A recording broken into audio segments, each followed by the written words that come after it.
Hello students, कैसे हैं आप सब। आज हम पढ़ेंगे सेट थ्योरी के बारे में। तो चलिए स्टार्ट करते हैं।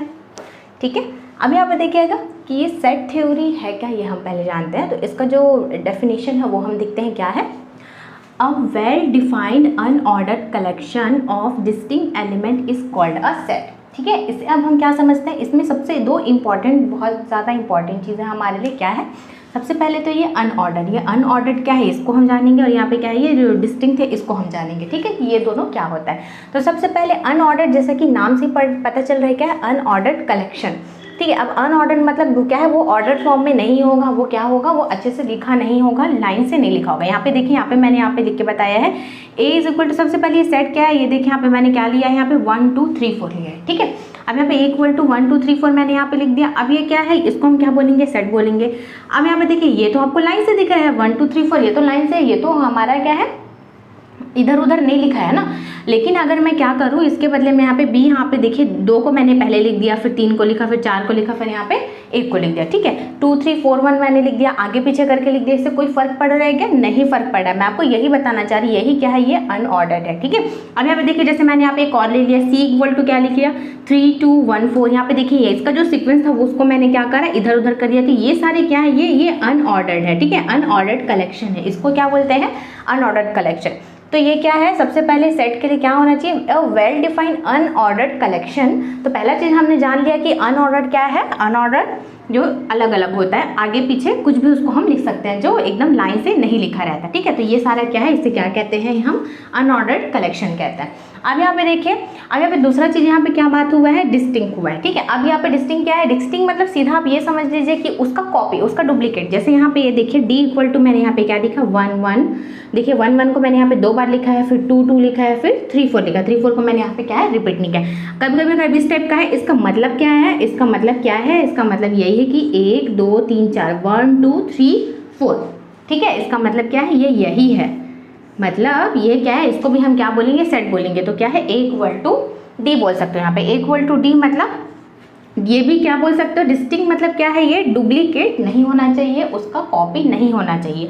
तो हमको सेट के लिए दो इंपॉर्टेंट चीज क्या क्या है, पहला तो एक अनऑर्डर्ड कलेक्शन जो है वो होना चाहिए, अनऑर्डर्ड कलेक्शन। और दूसरा क्या है, ये डुप्लीकेट नहीं होना चाहिए। जैसे इस टाइप का 1 1 2 2 नहीं होना चाहिए। इसका मतलब क्या है, जैसे ए को मैं क्या ले सकती हूँ, ए बराबर है किसके, बी के, बी बराबर है किसके, सी के, और सी बराबर है किसके, डी के। लेकिन ये इस टाइप का हमको नहीं लिखना है। ठीक है, हमको कैसा लिखना है, ऐसे 1 2 3 4 या 2 3 1 4। मतलब ये है कि 1 1 2 बार उसको रिपीट नहीं करना है, 2 2 है उसको रिपीट नहीं करना है, 3 3 कोई भी जैसे नंबर से उसको रिपीट नहीं करना है। ठीक है, अब इसमें एक चीज़ और है, जैसे कि अब जरूरी नहीं है कि हम जो भी सेट हम लिए हैं इसको ही सेट बोलते हैं ना, जो क्या है अनऑर्डर्ड कलेक्शन ऑफ डिस्टिंक्ट। अब यहाँ पे देखिए, यहाँ पे एक चीज़ और इंपॉर्टेंट है, हमको जरूरी नहीं हम ए के बदले सिर्फ हम नंबर ले 1 2 3 4 ही लेना है, उसको ही हम सेट बोलेंगे, ऐसा बिल्कुल नहीं है।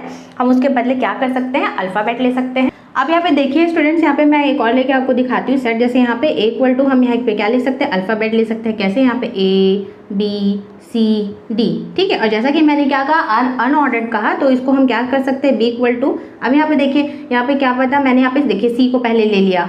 ठीक है, अब यहाँ पे ए को फिर मैंने ले लिया, फिर बी लिख दिया, फिर डी लिख दिया, है ना, ऐसा भी ले सकते हो। तो यही सारे क्या है, ये क्या है, ये अनऑर्डर्ड कलेक्शन है ना। अब हमको क्या करना है, ए के बदले में सिर्फ नंबर ना लेके हम अल्फाबेट ले सकते हैं। ठीक है, एक क्लास में स्टूडेंट्स की संख्या ले सकते हैं, बहुत सारी चीजें। तो सेट के अंदर क्या हो सकता है, बहुत कुछ आ सकता है। ठीक है, जरूरी नहीं है कि सिर्फ हम क्या ले, उसको नंबर बस को लेना है। ठीक है, तो हमको क्या है, दो चीज़ बहुत ज़्यादा इंपॉर्टेंट है। एक तो सबसे पहला क्या होना चाहिए, वो अनऑर्डर्ड कलेक्शन होना चाहिए। सेट थ्योरी क्या है, अनऑर्डर्ड कलेक्शन है। और दूसरा क्या है, वो इस टाइप के फॉर्म में नहीं होना चाहिए, वो डुप्लीकेट नहीं होना चाहिए, कॉपी नहीं होना चाहिए। तो इसको ही क्या बोलते हैं, हम सेट बोलते हैं स्टूडेंट्स। अब हम देखते हैं नल सेट, एम्प्टी सेट। ठीक है, अब यहाँ पे नल सेट, एम्प्टी सेट क्या है, जैसा कि नाम से पता चल रहा है, a set with no element denoted as 5 या करली ब्रैकेट। ठीक है, यहाँ पे दो टाइप का हम यहाँ पे देख सकते हैं। जैसे नल सेट या एम्प्टी सेट किसको बोलते हैं, यहाँ पे क्या बोल रहे हैं, नो एलिमेंट्स। ठीक है, अब यहाँ पे देखिए, जैसे करली ब्रैकेट है, उसके अंदर कोई भी एलिमेंट नहीं है सेट में। जैसे मैंने आपको पिछले में क्या बताया था, मैंने आपको अब ये बताया था कि यहाँ पे क्या होता है, जैसे यहाँ पे करली ब्रैकेट में हमने क्या लिख दिया, 1 2 3 4 ये लिख दिया। ठीक है, और क्या लिख दिया, जैसे मैंने बी इक्वल टू, अब यहाँ पे देखिए, जैसे मान लो मैंने ये लिख दिया ए बी सी डी, है ना, नंबर्स, और क्या लिख दिया मैंने, अल्फाबेट। तो ये क्या है, इसके अंदर कुछ ना कुछ लिखा हुआ है ना करली ब्रैकेट के अंदर। तो ये नल या एम्प्टी तो हो नहीं सकता है ना, क्योंकि कुछ ना कुछ तो इसमें है ही।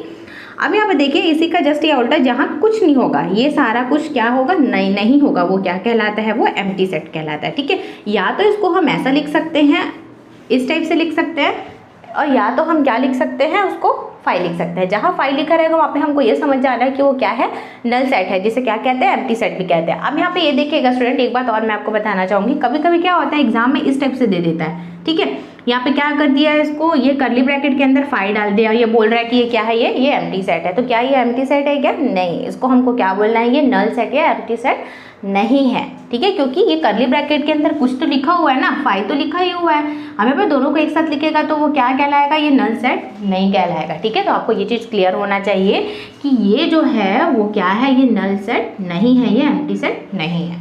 ठीक है स्टूडेंट्स, तो यही मैं आपको बताना चाह रही हूँ।